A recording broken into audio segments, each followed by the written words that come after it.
turning there. 4-tire change for Rusty Wallace. All 4 tires are on Rusty. Looks like he may win the race out of the pits again as Mark Martin. Jeff Gordon still on to Jackson. Yes, Rusty wins the race out of the pits. Another excellent stop for this crew. Let's go to the back pits now and Bill Weber. Dale Jarrett and Terry Labonte are back here. Terry Labonte went too far and had to be pushed back over the line. 4 tires and fuel for these cars back here. Watching for the leaders go by. Rusty goes by, working on the left rear of the Haviland Ford. It's down and away, 21.3, still working on the Kellogg Chevrolet. Having trouble getting the left rear tire on. He's too close to the wall. They're having trouble jacking it up. Now Terry Labonte is down.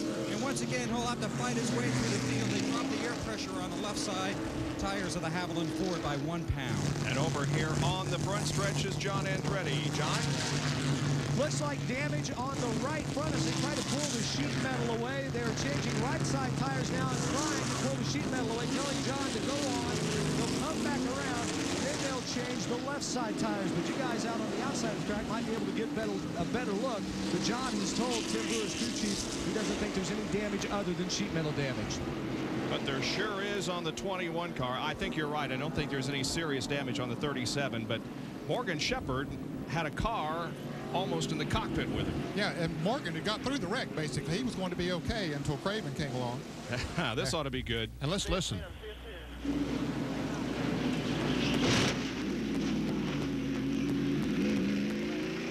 Wow. You can see the whole Did you bottom. see that 41 car?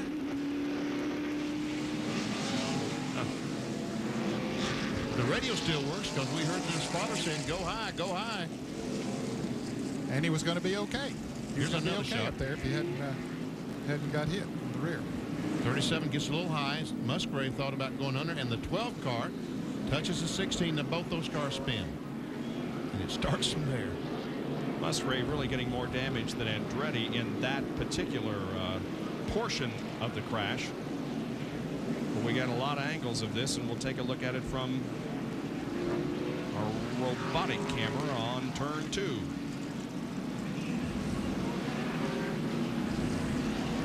Now watch Craven come along here and right up on the side of Shepherd. From the blimp. Same thing, those 2 cars get together. Andretti and Musgrave, and then Musgrave gets hit by Derek Cope, and then they start jamming up behind. And there goes Ricky Craven up on the left rear of Morgan Shepherd. And he also went up on the 25. He landed on the 25, as a matter of fact. Yeah. Now here's what happened to Jeff Bodine. Trying to get a lap back. And Spencer had ducked down to the inside. The 18 car was run along low on the groove, which he was supposed to, but they just simply ran out of room. There was nowhere else to go. They all trying to get to the same place at the same time, and they wrecked. As a matter of fact, the 23 car did get a lap back. Spencer did. Here comes Spencer. He and Bodine get together, but Spencer beats Rusty Wallace, and Bodine into the wall with that left front. And once again, Morgan Shepherd's in-car slow-mo.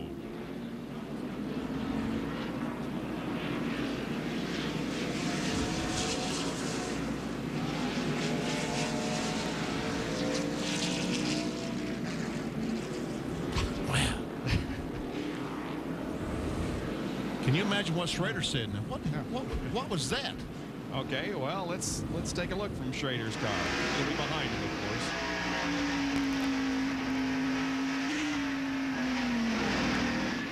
He hits Robert Presley.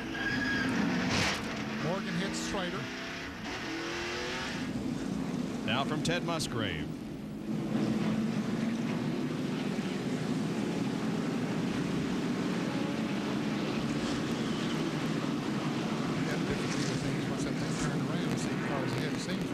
Yeah, he did get a very good shot, though, of Craven going up on the Shepherd and Schrader cars.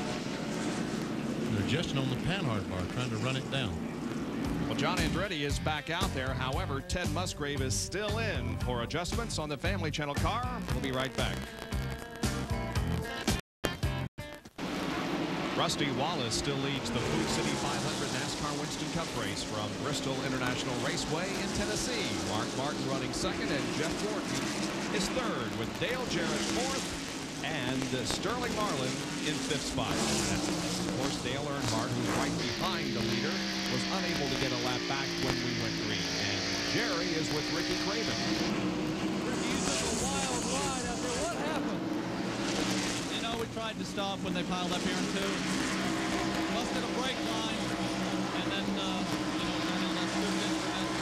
I was hoping I wasn't going to have to talk to you until the end of the race, but it wasn't to be. I was happy for everyone that worked so hard on that Kodiak Chevrolet, and I wanted to give my wife a good birthday present. It's her birthday today, and that didn't work out, but say hi to everybody back in the week. Well, if you were having trouble hearing Craven, what he was telling you was he had a broken brake line and he couldn't get the car stopped. Now Earnhardt does get the lap back, and Rusty loses the lead to Mark Martin. And Mark Martin takes the lead, and here comes Gordon to take over second spot, and he does it. Now Earnhardt is only 19 laps down. And Mark don't care if he makes up a lap. He'll let him make up a lap because Gave him the opening he needed. gave him the opening he needed to take the lead. So Gordon now is second, and Rusty back to third. Okay, here we go with Robert Presley and Bobby Hamilton. And Hamilton is still on the lead lap in 9th position. Presley, however, is in 14th, a lap down. So Hamilton is the last car now on the lead lap. And Bobby Hamilton actually led a lap. During that caution, he stayed out there. He was the last car on the lead lap, so it worked great for him to stay out there and lead the lap and get 5 bonus points. Very smart. Well, Earnhardt's losing the lap again to Mark.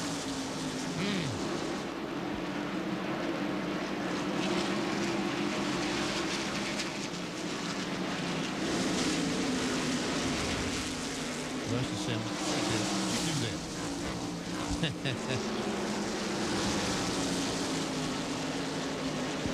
Martin, the pole sitter here this afternoon. The winner has come from the pole 17 times in 68 races at this facility. You see the 28 car, Dale Jarrett, the Texaco car, passed Sterling Marlin a couple of laps ago, or 4 or 5 laps ago, to take over that 4th spot. There's Marlin, the 4 car, the Kodak Film Chevrolet in 5th, and there's 17, Darrell Walter. Looks like his car is handling just a little bit better in 6th spot, and Rudd in 7th. 4-car battle here.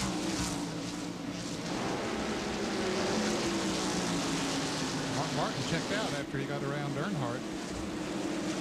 Bill Elliott, by the way, only a lap down in the 11th.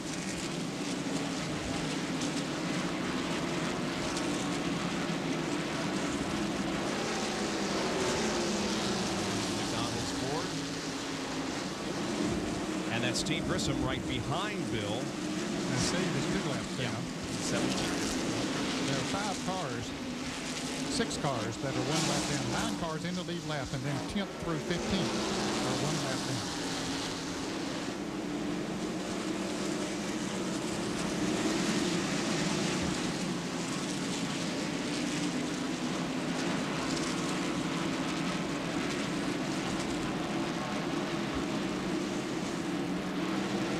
See their leader, Mark Martin. That's Kenny Schrader, the Budweiser Chevrolet on the inside. And look at the damage that he has to the rear of that car where the 41 land on top of him, Ned. Now, boy, that's an aerodynamic disadvantage.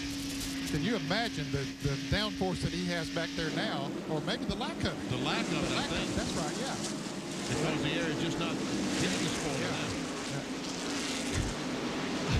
When Schrader and Earnhardt get side by side, you wonder which one of them is damaged the worst. I think Earnhardt is that bad.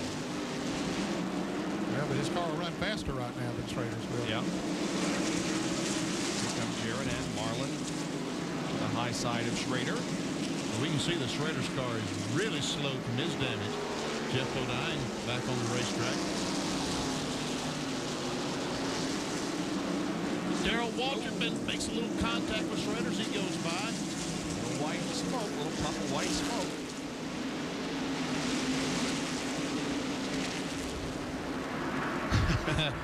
Not too far off of the second turn is a well, it's a junkyard is what it is.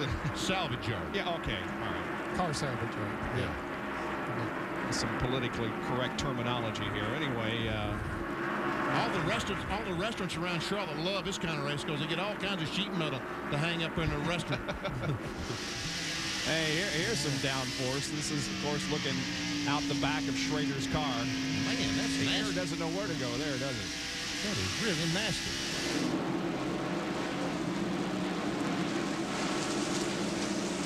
in 3. Bobby Hamilton passed Terry Labonte, took over that 8th spot. A great run for Bobby Hamilton, and Bill Weber has a report on Terry Labonte.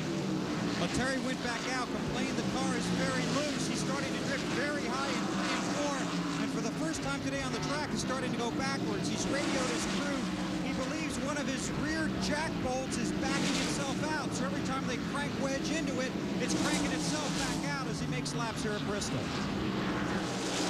I will continue to watch that situation, but back up front it is Mark Martin with a sizable lead now on Jeff Gordon. How much is it? Well, let's check out an AutoZone on-track interval.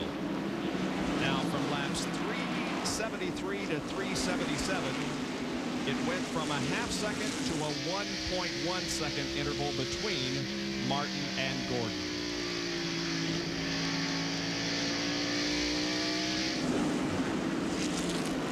There's the interval that we see. A second and a half on Jeff Gordon. In front of 70,000 plus spectators here at Bristol, it is Mark Martin and Ford leading this Food City 500. 3 of the top 5 are Fords. They're running 1st, 3rd, and 4th at the moment, with just a little more than 100 laps to go.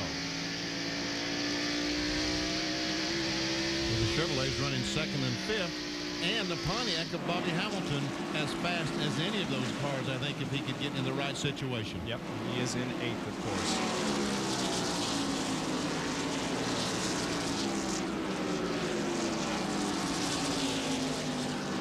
Mark Martin won the fall race here at Bristol in 1993, looking for his first victory in the spring race at Bristol.